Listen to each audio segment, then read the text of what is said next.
Welcome adventurers and fellow world builders. My name is Yadro and this is Yadro Gaming.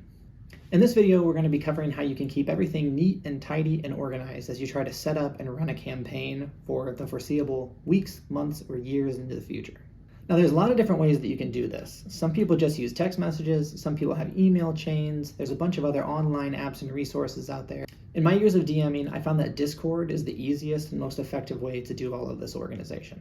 It's going to have all of your players in one place. They most likely already use the app, and it's just really good at keeping everything in one place and organized in a way that makes sense. Typically, I'll look to set up a Discord server as soon as I get my players and I know who else is going to be there. It takes a little bit of time to get new players on board and comfortable with the app. There's just a little bit of a learning curve, but it's pretty intuitive all around. So once I create the Discord server that I'm going to be running the game in, there's 5 main text channels that I like to have created, and then an optional video channel as well. The first text channel that I typically have at the top is just a general chat. Your players are going to become friends over time, and they're going to want a place where they can just talk about life, video games, or whatever.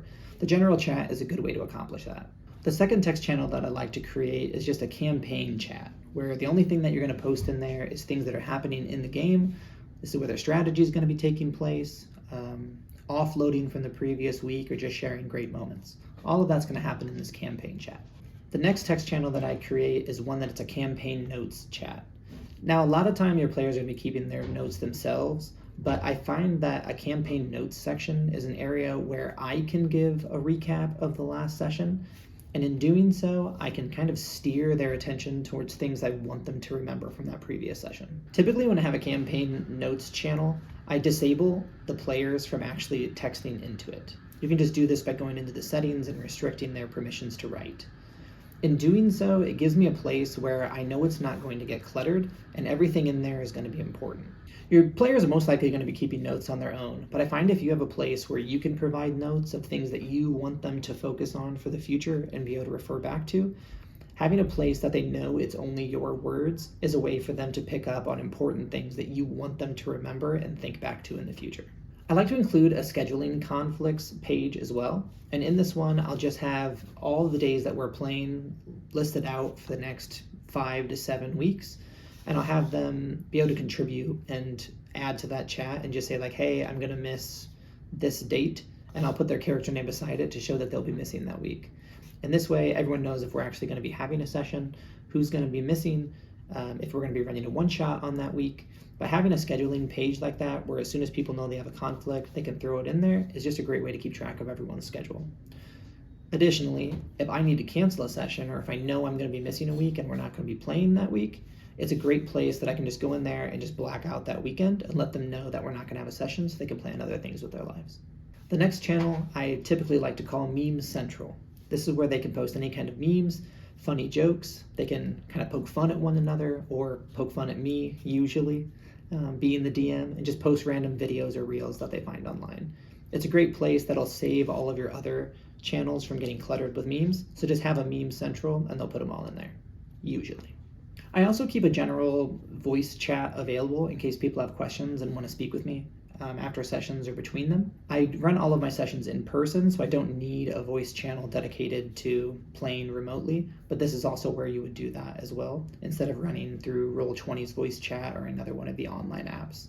Having a voice channel dedicated in here is just a great, easy way to have everything in one place to run your game. In the campaign chat, I normally pin comments that I think are going to be useful that we're going to want to look back on in the future.